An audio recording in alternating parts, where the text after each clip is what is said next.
Lūksim Dievu. Varenais Dievs, mēs nākam Tavā priekšā, atverot Tavu vārdu.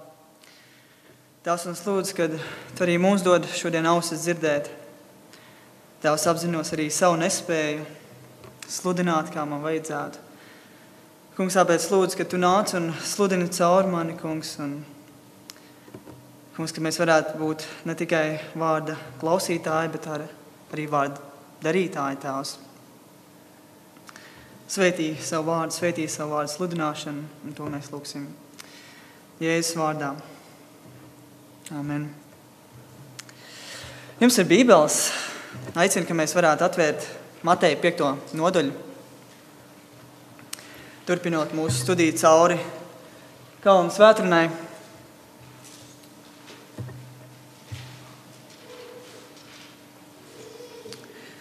Mateja 5. nodaļa izlasīsim no 1. līdz 12. pantam. Kad viņš ļaužu pulku redzēja, viņš uzkāpa kalnā, nosēdās un viņa mācekļi sapulcējās pie viņa. Savu muti atdarījis, viņš tos mācīja sacīdams: Svētīgi garā nabagi, jo tiem pieder debesu valstība. Svētīgi tie, kam bēdas, jo tie tiks iepriecināti. Svētīgi lēnprātīgie, jo tie iemantos zemi. Svētīgi izsalkušie un izslāpušie pēc taisnības, jo tie tiks paēdināti. Svētīgi žēlsirdīgie, jo tie dabūs žēlastību. Svētīgi sirdsšķīstie, jo tie Dievu redzēs. Svētīgi miera nesēji, jo tie tiks saukti par Dieva bērniem. Svētīgi taisnības dēļ vajātie, jo tiem pieder debesu valstība. Svētīgi jūs esat, ja jūs lamā un vajā, un ar meliem par jums runā visu ļaunu manis dēļ. Esiet priecīgi un līksmi, jo jūsu alga ir liela debesīs, jo tā tie vajājuši praviešus, kas pirms jums bija. Džons Veslijs, ļoti slavens 18. gadsimta sludinātājs, kurš ne tikai aizsāka metodistu baznīcu, bet bija arī evaņģēlists Amerikas agrīnajās kolonijās. Viņš bija ieradies Džordžijā, lai tur pasludinātu evaņģēliju. Un Džordžijas pirmais prezidents bija atnācis satikt Vezliju, un viņš stāstīja Vezlijam, kā viņš gatavojās sodīt kādu no saviem kalpiem par to, ka viņš bija neatļauti dzēris no viņa vīna. Vezlijs centās pierunāt un pārliecināt šo gubernatoru, lai viņš apžēlojas par savu kalpu kaut šo vienu reizi. Taču viņš atbildēja: tas ir pavisam veltīgi, Vezlija kungs. Tu zini, ka es nekad nepiedodu. Uz ko Vezlijs atbildēja: tad cienītais, es ceru, ka tu nekad negrēko. Vezlijam bija taisnība. Tikai tie, kuri nekad nav grēkojuši, var atļauties teikt: es nekad nepiedodu. Tikai tiem, kuriem nav vajadzīga žēlastība, var atļauties neparādīt žēlastību citiem. Taču tā kā mēs visi esam grēkojuši, un mums visiem ir vajadzīga Dieva žēlastība, tad mums ir jābūt cilvēkiem, kuri parāda žēlastību. Svētīgi, žēlsirdīgie, jo tie dabūs žēlastību. Mateja 5:7. Šodien mēs esam nonākuši jau pie 5. no šīm svētībām, kuras mūsu kungs Jēzus pasludina saviem mācekļiem Kalna svētdienā. Un kā jau mēs pagājušajā reizē redzējām, tad Jēzus savā Kalna svētdienā pasludina savu valstības manifestu. Ne tikai kāda ir Dieva valstība, bet kāda ir šīs valstības mantinieki. Un šodien es vēlos ar jums pastīties uz 4 lietām. Uz šīs svētības izcelsmi, izpausmi, izskatu un iznākumu. Izpausmi, izcelsmi, izskatu un iznākumu. Un sāksim ar šīs svētības izcelsmi. Šī svētība izriet no 4 iepriekšējām svētībām. Mēs varētu teikt, ka šī svētība stāv uz iepriekšējo 4 svētību pleciem. Šīs svētības ir sakārtotas līdzīgi 10 baušļiem. Pirmie 4 no 10 baušļiem runā par mūsu attiecībām ar Dievu. Pēdējie 6 runā par mūsu attiecībām ar cilvēkiem mums apkārt. Un šie secība ir ļoti svarīgi. Vispirms man ir vajadzīgs pareizas attiecības ar Dievu, un tikai pēc tam man var varēs būt labas attiecības ar manu kaimiņu. Cilvēks, kurš ir žēlsirdīgs, ir kāds, kurš ir saskatījis sev kā garīgi nabagu. Kāds, kurš sēro par savu grēku. Kāds, kurš ir lēnprātīgs Dievu priekšā un augsts un slāpst pēc taisnības. Un tad šī svētība ir pagrieziena punkts. Es nevaru būt žēlsirdīgs pret citiem, pirms man nav pareizas attiecības ar Dievu. Pirmās 4 svētības runāja par mūsu iekšējo cilvēku. To, kā mēs saskatām sevi Dievu priekšā. Taču tagad, kad mēs nonākam pie 5. svētības, tā sāk izvērsties uz āru un aizskart citus. Un katrai no šīm 4 svētībām, ja no šīm pirmajām 4 svētībām, mēs varam atrast pāri otrajās 4. Tie, kuri savā nabadzībā saskat vajadzību pēc žēlstības, būs tie, kuri parādīs žēlstību citiem. Tie, kuri raud par savu grēku, būs tie, kuri šķīsta savu sirdi tīru no grēka. Tie, kuri ir lēnprātīgi, ir tie, kuri ir vienmēr gatavi nest mieru. Un tie, kuri augst un slāpst pēc taisnības, ir tie, kuri ir būt gatavi vajāti taisnības dēļ. Un kad šīs pirmās 4 svētības būs īstas manā dzīvē, tad manu dzīvi raksturos žēlsirdība, pazemība, lēnprātība un vajāšanas. Reliģija, ar kur Jēzus saskārās, bija sekla, viltot un neīsta. Jūdi bija kļuvuši lepni, paštaisni un bez iekšējas realitātes. Jēzus teica, jūs esat līdzīgi nobaltātiem kapiem. No ārpus jūs izskatieties ļoti skaisti, bet iekšā jūs esat ar pilni miroņu kauliem un visādi netīrību. Arī, kad Jānis Kristītājs nāca sludināt Mateja 3. nodaļā, viņš teica jūdiem, jūs odžu dzimums. Kas jums mācīja bēgt no nākamās dusmības? Tad nesiet pienācīgus atgriešanās augļus. Un neiedomājieties sacīt, mums ir Ābrahāms par tēvu. Jo es jums saku, Dievs no šiem akmeņiem var radīt Ābrahāmam bērnus. Citiem vārdiem, viņiem bija ārējais, taču viņiem nebija nekas iekšpusē, kas liecinātu par patiesu atgriešanos. Nepaļaujieties uz savu ārējo piedarību kādai reliģijai. Jēzus vienmēr lika uzsvaru uz mūsu iekšējo cilvēku. Tu vari notēlot labu kristieti bez iekšējas realitātes. Un tāda bija jūdi Jēzus laikā. Viņi bija ārēji tīri, bet bez iekšējas realitātes. Kristietis ir kaut kas, pirms viņš dara kaut ko. Pareizai rīcībai ir jāizriet no sirds, kas ir pareizi Dievu priekšā. Tu nevari izlikties. Tu nevari valkāt masku. Tu nevari būt aktieris. Tas ir burtiski, ko šis vārds liekuls nozīmē. Tas ir kāds, kurš slēpjās aiz maskas. Kāds, kurš spēlē lomu. Holivuda meklē aktierus. Dievs nekad nav bijis ieinteresēts mūsu reliģiskajās aktivitātēs, mūsu pielūgsmē, mūsu slavēšanā, mūsu kalpošanā, ja mūsu sirds nav pareiza. Tāpēc arī Dievs Amos 5. nodaļā saka, izbeidziet savus dievkalpojumus. Mitēties skandināt man savus dziesmas, es ienīstu jūs sapulces, jūs sirds nav pareizas. Un tas ir tas, ko Dievs vienmēr vēlējies. Mūsu pielūgsmē un kalpošanai ir jānāk no izmainītām sirdīm. Tā ir šīs svētības izcelsme. Tā nāk no patiesas un izmainītas sirds, un tikai tie, kurus sirds Dievs būs izmainījis, būs tie, kuri parādīs žēlsirdību citiem. Otrakārt, kāda ir šīs svētības izpausme? Kad mēs runājam par žēlsirdību, ko mēs ar to domājam? Kas ir žēlsirdība? Un pavisam vienkārši, žēlsirdība ir sirds, kas iežēlojas. Žēlsirdība ir sirds, kas iežēlojas. Tas ir parādīt mīlestību un laipnību kādam, kurš ir nokļūst nelaimē. Žēlsirdība ir redzēt kādu izsalkušu un to pabarot. Kādu izsalkušu un tam iedot ūdeni. Kādu, kurš ir pliks un to apģērbt. Kādu, kurš ir slims un to apmeklēt. Žēlsirdība saskata vajadzību un to piepilda. Žēlsirdība ir sirds, kas ir gatava palīdzēt tiem, kuri paši nevar sev palīdzēt. Žēlsirdība ir spējīga iekāpt kāda cita kurpēs un sajust to, ko tas otrs sajūt, un atvieglināt viņu ciešanās. Žēlsirdība ir būt līdzās tiem, kam sāp, mīlēt atraidītos un būt kopā ar tiem, kuri ir vientuļi.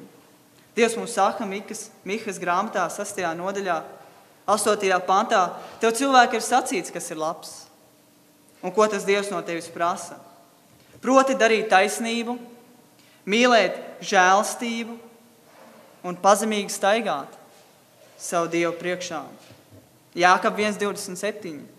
Tīru un neapgānītu kalpošanu Dievu tēva priekšā ir šī, pieskatīt bāriņus un atraidnes viņu bēdās un pasargāt sevi no pasaules neapgānītu. Žēlsirdība ir rūpēties par bāriņiem, rūpēties par atraitnēm un mīlēt cilvēkus viņu bēdās. Romiešu kultūrā žēlsirdība tika uzskatīta par vājību. Kāds pazīstams romiešu filozofs žēlsirdību nosauca par dvēseles slimību. Tā bija zīme, ka tev nebija pietiekami drosmes, lai tu būtu īsts vīrs. Romieši bija nežēlīgi. Kad romiešu kultūrā, kad piedzima bērns, tēvam bija tiesības noteikt, vai šis bērns dzīvos vai nē. Kad šis bērns tika pacelts gaisā, ja tēvs savu īkšķu vērs uz augšu, šis bērns dzīvoja. Ja tēvs savu īkšķu vērs uz leju, šis bērns tika nogalināts. Tāpat, ja kādam Romas iedzīvotājam bija kalps, viņš varēja savu kalpu nogalināt bez jebkādām sakām. Romieši nepazina žēlsirdību. Tāpēc mēs varam iedomāties arī šo mācekļu reakciju, kad Jēzus saka, svētīgi ir žēlsirdīgie, jo tie dabūs žēlstību. Cik precitā Dieva valstība ir šīs pasaules valstībām. Tāpat arī jūdi Jēzus laikā nepazina žēlsirdību. Jūdi bija kļuvuši neiejūtīgi pret citiem, bija kļuvuši lepni, paštaisni un pašpietiekami. Jūdaisms Jēzus laikā uzsvēra tiesu un taisnību bez žēlsirdības. Jāņa 8. nodaļā, kad šie rakstu mācītāji un farizēji atved šo sievu, kur bija pieķerta laulības pārkāpšanā, un nosvieda viņu pie Jēzus kājām. Viņiem neinteresēja šī sieva. Viņi tikai izmantoja viņu, lai atrastu kādu iegānstu pret Jēzu. Arī mazliet vēlāk, Mateja 5. nodaļā, Jēzus saka, jūs esat dzirdējuši, ka ir sacīts, tev būs savu tuvāko mīlēt un savu ienaidnieku ienīst. Pirmkārt, jau Bībele nesaka, ka tev būs savu ienaidnieku ienīst. Taču farizēji to bija izveidojuši par likumu. Taču es jums saku, mīliet savus ienaidniekus un lūdziet Dievu par tiem, kas jūs vajā, ka jūs topat sava debesu tēva bērni, jo viņš liek saulē uzliek par ļauniem un labiem un liek lietumlīt par taisniem un netaisniem.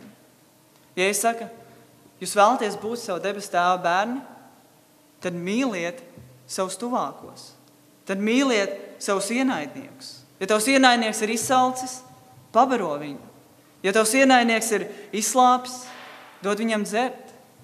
Ja kāds tev prasiet vienu jūdzi, ej 2.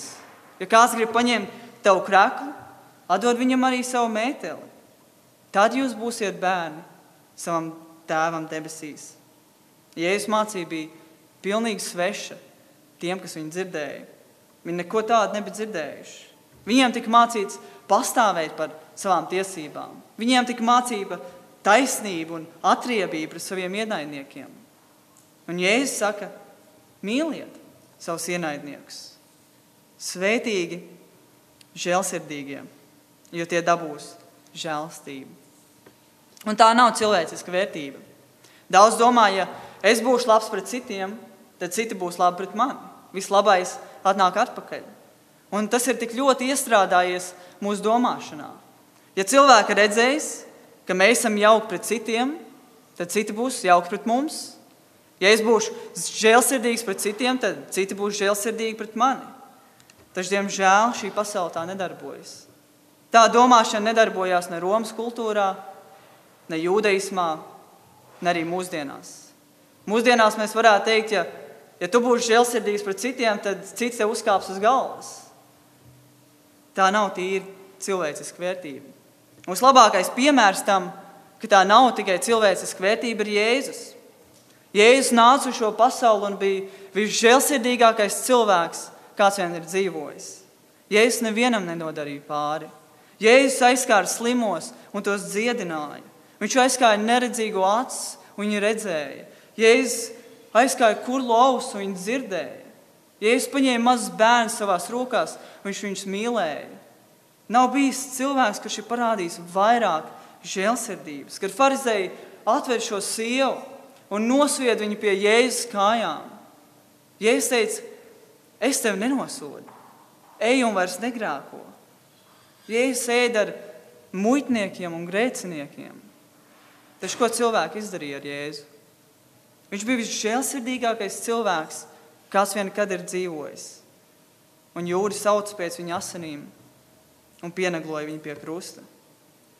Klausies, tikai tāpēc, ka tu esi žēlsirdīgs pret citiem, nenozīmē, ka citi būs žēlsirdīgi pret tevi. Ja tā būtu tikai cilvēciska vērtība, viņi nekad nebūtu pienaglojuši krustā visžēlsirdīgāko cilvēku. No tiem pašiem cilvēkiem, no kuriem Jēzus parādīja visvairāk žēlsirdības, viņš atpakaļ nesaņēma nekādu žēlsirdību. Tas nenozīmē, ja tu būsi žēlsirdīgs pret citiem, tad citi būs žēlsirdīgi pret tevi. Taču klausies, tas nozīmē to, ka ja tu būsi žēlsirdīgs pret citiem, tad Dievs būs žēlsirdīgs pret tevi. Tā ir šīs svētības izpausme. Tas ir parādīt mīlestību un laipnību kādam, kurš ir nonācis neveiksmē. Žēlsirdības saskata vajadzību un to piepilda. Treškārt, kā izskatās žēlsirdība? Tad, kad mēs zinām, kas žēlsirdība ir, paskatīsimies mazliet, kā tā izskatās praktiski. Atšķiriet Lūkas evaņģēliju, 10. nodaļu. Mēs pavadīsim kādu laiku šajā raksturvietā. Šeit mums ir žēlsirdība darbībā. Šeit mums ir stāsts par žēlsirdīgo samarieti. Un mēs visi zinām šo stāstu, bet es vēlos, ka mēs varētu to visu kopā izlasīt. Šeit Jēzus stāsta līdzību. Līdzība ir laicīgs stāsts ar mūžīgu nozīmi. Lasīsim no 30. pānta. Tad Jēzus atbildēja un sacīja, kāds cilvēks gāja no Jeruzalemes uz Jēriku un krita laupītāja rokās. Tie tam noplēsa drēbes, sasita un atstādām viņu pusmirušu guļam aizgāja. Bet nejauši kāds priesteris gāja pa to pašu ceļu, un to ieraudzījis, viņš aizgāja garām. Tāpat arī kāds levīts nāca gar to vietu, to ieraudzīja, bet aizgāja garām. Bet kāds samarietis, savu ceļu iedams, tuvojās viņam, un viņu redzot, sirds tam iežēlojās. Un piegājis viņš pārsēja viņa vācis, ieliedams tajās eļļu un vīnu, pēc tam viņš to cēla uz savu lopu un aizved to mājvietā un to apkopa. Bet otrā dienā, izņēmis 2 denārijus, iedeva tos saimniekam sacīdams, kop viņu, un ja tu vēl ko izdosi, atpakaļ nākdams es tev to došu. Kurš no šiem 3 cilvēkiem tev šķiet tas tuvākais bijis tam, kas kritis laupītāja rokās? Tas atbildēja tas, kas viņam žēlsirdību parādīja. Tad Jēzus to sacīja, nu tad ej un dari to arī tāpat. Šeit mums ir stāsts par žēlsirdīgo samarieti. Un kad Jēzus saka, kad kāds cilvēks gāja no Jeruzalemes uz Jēriku, mācekļiem uzreiz bija skaidrs, par ko Jēzus runāja. Šis ceļš no Jeruzalemes uz Jēriku ir neauglīgs tūkstnesis līdz pat šai dienai. Tur nekas neaug, tur nav nekā uzcelta, tur nav pilnīgi nekādu dzīvības pazīmi. Un šis ceļš, kas ved lejā uz Jēriku, ir ļoti grūts un nepārredzams ceļš. Tur nevar redzēt, kas tev ir aiz stūra. Tu vari redzēt tikai to ceļa daļu, kas tev ir priekšā. Un tā kļuva par galveno vietu, kur slēpās laupītāji. Un kad kāds ceļoja pa šo ceļu, viņš nebija spējīgs sev aizsargāt. Laupītāji izlec no aizām un uzbruka garām gājējiem. Un kad Jēzus stāsta šo stāstu, visi saprot, par ko Jēzus runā. Visi zina, ka šis cilvēks ir lielās briesmās. Tā ir ļoti bīstama vieta, kur ceļot. Un viņš krita laupītāja rokās. Tie tam noplēsa drēbes, sasita viņu un atstādām viņu pusmirušu guļam aizgāja. Viņi uzbruka viņam, atstājot viņu uz nāves robežas, lai viņš tur nomirt. Ļoti iespējams asiņojoši viņš tika atstās tur, lai nosiņotu.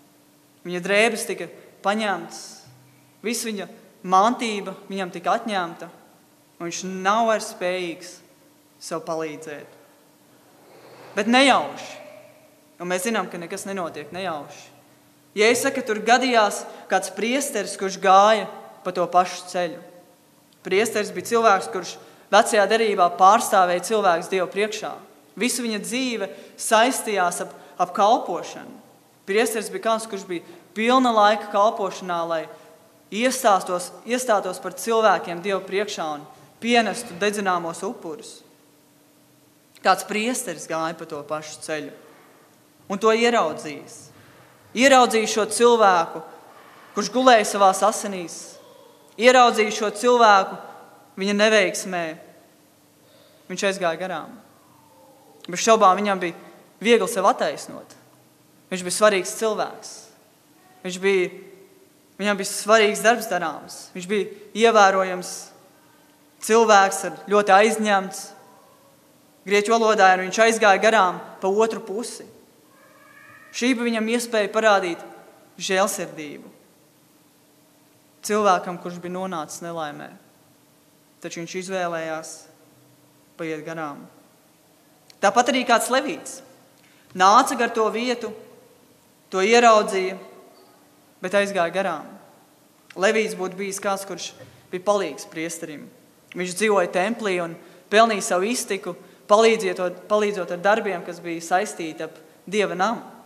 Un arī šis levīts ieraudzīja šo cilvēku, viņu neveiksmē. Pagāja garām pa otru pusi. Viņš negribēja iesaistīties. Viņš negribēja nosmērēt savus rokas.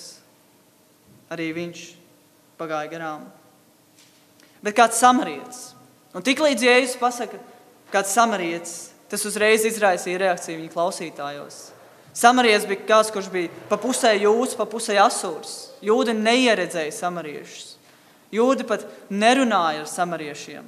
Jūdi nonicināja samariešus. Tāpēc, kad Jēzus saka, ka kāds samarietis, tie, kur klausījās, noteikti gaidīja, ka kaut kas slikts nāktu no šī samarieša.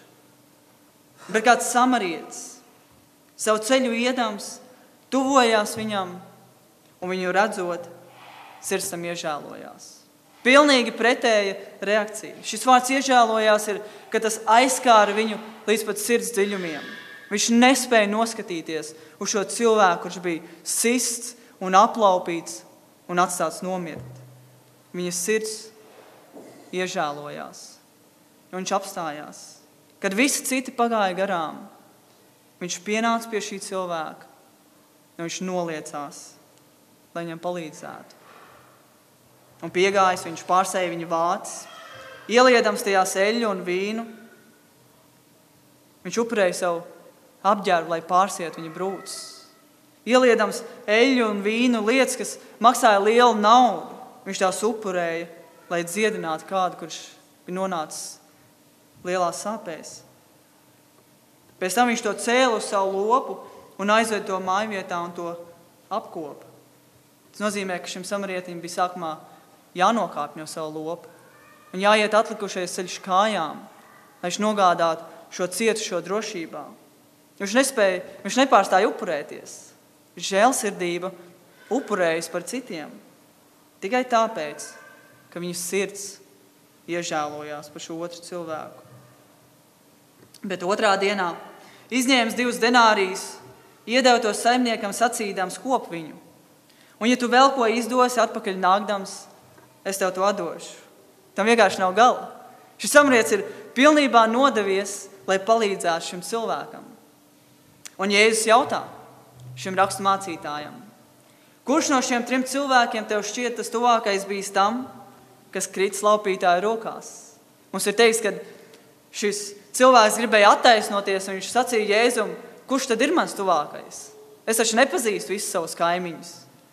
Un Jēzus viņam un arī mums pasaka, ka katrs cilvēks, ar kuru mēs saskaramies dzīvē, ir mūsu kaimiņš.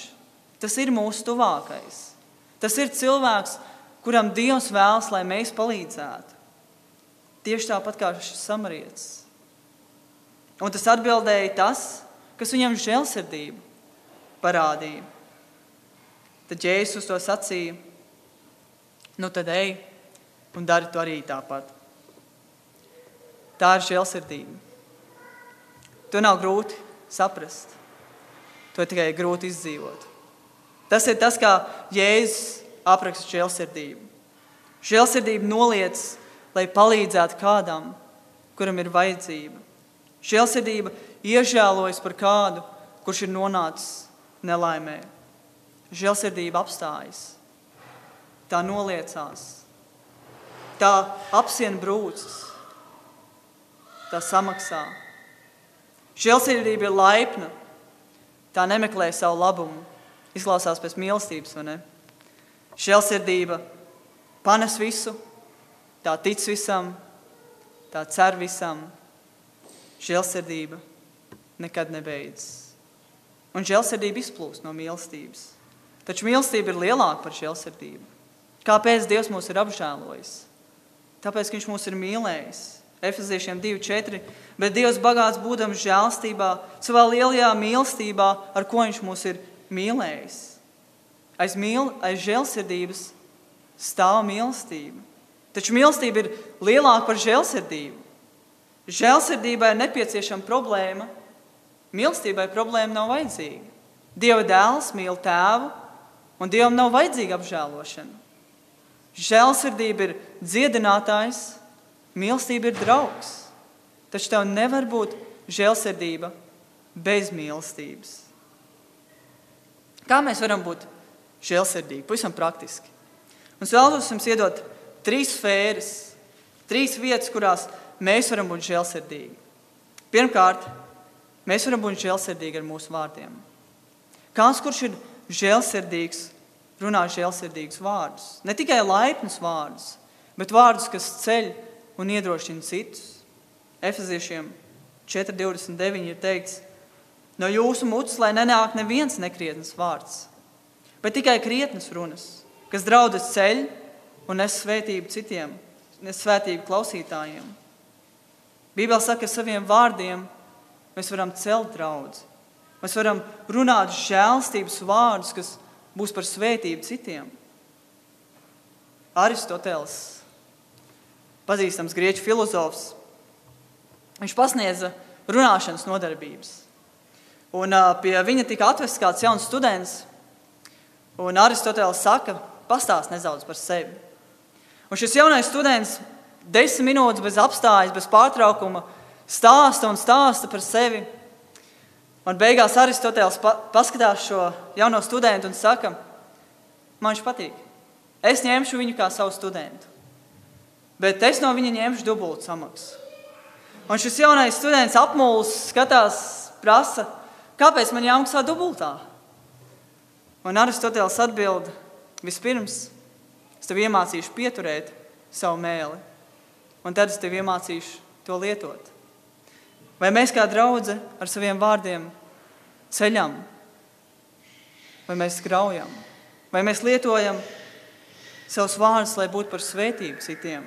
Salmans mācītājs 10:12 saka, vārdi, kas nāk no gudrām mutes, ir tīkami, bet muļķa lūpas aprī viņu pašu.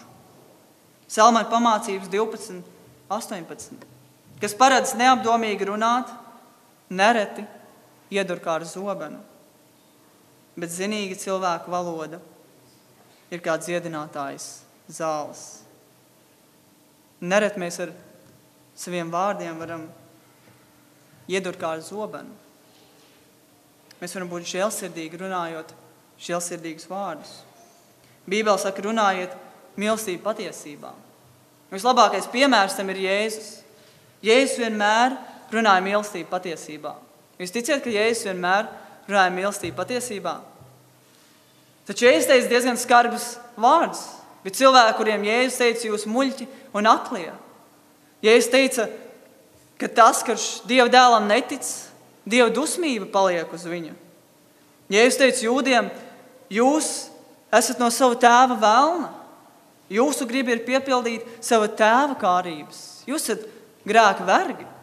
Kad liels ļaužu pūlis sekoja Jēzum, viņš pagriezās pret viņiem, un viņš teica, kas nāk pie manis un neienīst savu tēvu un māti, brāļus un māsas, nevar būt mans māceklis. Kas nenes savu krustu, nevar būt mans māceklis. Un cilvēki beidz sekot Jēzum, tūkstošiem. Jēzus Mateja 10. nodaļā saka, bet kas man aizliegs cilvēku priekšā, to es arī aizliegšu savu tēvu priekšā, kas ir debesīs. Nedomājiet, ka esmu nācis mieru nes virs zemes.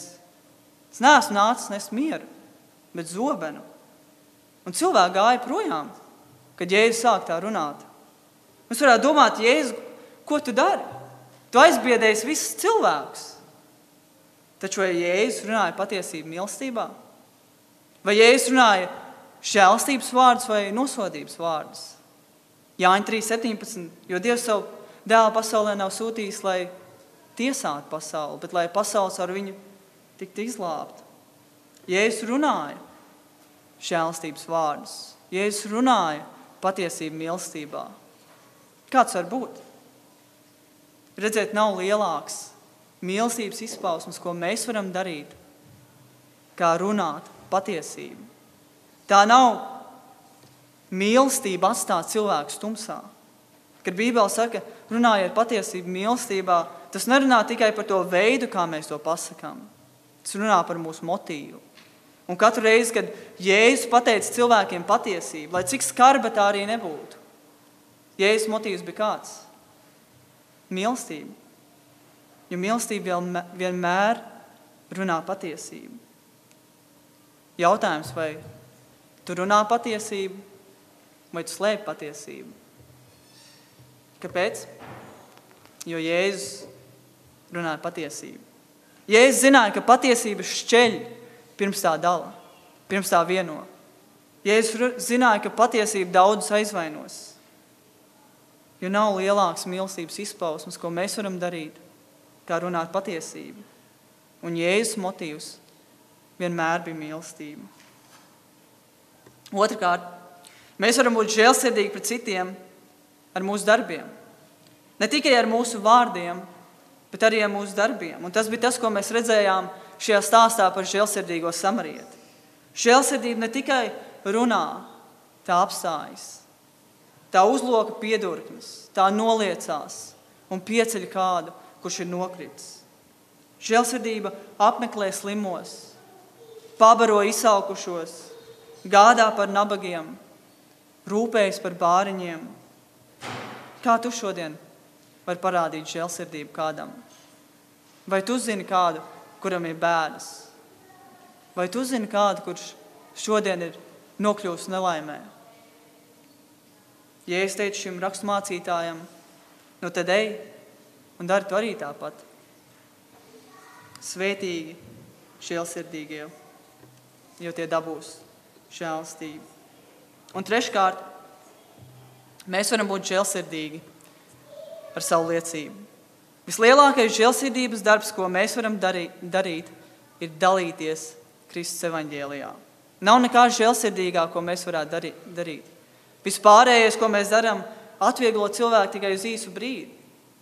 Un ja viss, ko mēs darām, ir apģērbjam cilvēku un paēdinām viņu un nedalāmies ar vienīgo vēsti, kas spēj izglābt viņu dzīvību, mēs tikai aizsūtam viņus apģērbtus un paēdinātus uz elli. Vislielākā cilvēka vajadzība ir pēc cilvēku, ir glābšana caur Jēzu Kristu. Un visnežēlīgākā lieta, ko mēs varam darīt, ir atturēt Kristus evaņģēliju no citiem.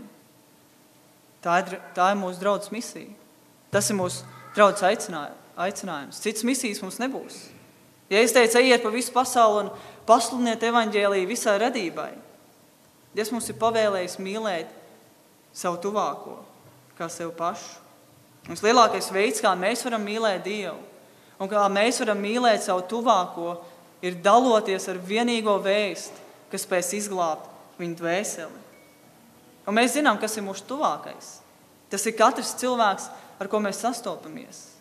Tie cilvēki, kuriem mēs paejam garām uz ielas, tie cilvēki, ar kuriem mēs strādājam, tie mūsu radinieki, ģimenē.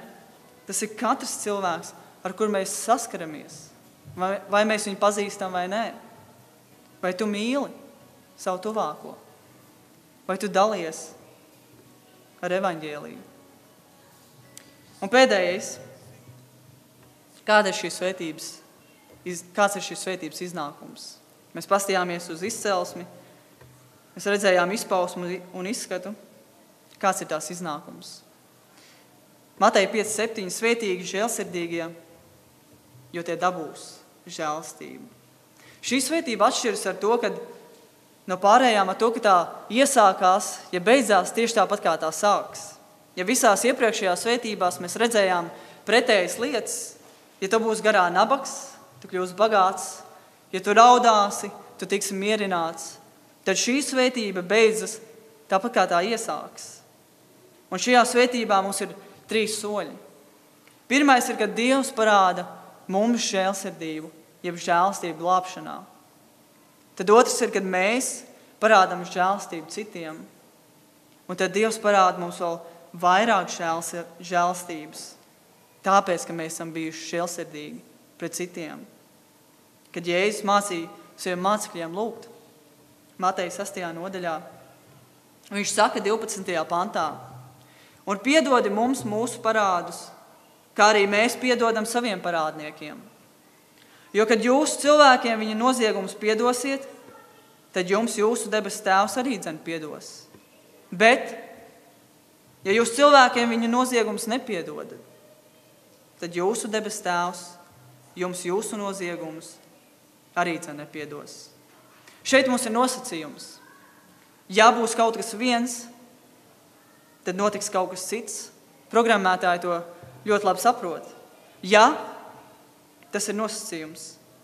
Ja jūs cilvēkiem viņa noziegumus nepiedodat, tad jūsu debes tēvs arī jums nepiedos. Un tas, ko Jēzus saka, ir, ja mēs, kas esam viņa valstībā, nepiedosim viens otram, tad Dievs saka, viņš nepiedos mums. Un Jēzus šeit nerunā par glābšanu. Visi mūsu grēki tika piedoti brīdī, kad mēs ienācām debesu valstībā. Un kaut arī tas neietekmē mūsu glābšanu, tas ietekmē mūsu attiecības ar mūsu debesu tēvu. Dievs var neuzklausīt mūsu lūgšanas pirms es nepiedotu un neizlīgstu ar savu brāli. Es atceros, ka es biju maziņš un es biju sastrādājis kādas nedarbas. Tas ietekmēja manas attiecības ar manu tēti. Es vēl joprojām skaitījos dēls savam bērnam, taču šīs attiecības tika ietekmētas un salauztas pirms es nepazemojos un neatvainojos. Un tāpat ir ar mūsu debesu tēvu. Taču, kad mēs saprotam un apzināmies, ka mēs esam tie, kur esam saņēmuši Dieva žēlstību, saņēmuši Dieva apžēlošanu, saņēmuši Dieva piedošanu un bez nosacījuma mīlestību, tad mēs būsim tie, kuri parādīs žēlsirdību citiem. Un klausies, jo vairāk mēs parādīsim žēlsirdību citiem, jo vairāk Dievs atvērs debesu vārds un izlies savu žēlsirdību par mums. Svētīgi žēlsirdīgie, jo tie saņems žēlstību. Lūksim.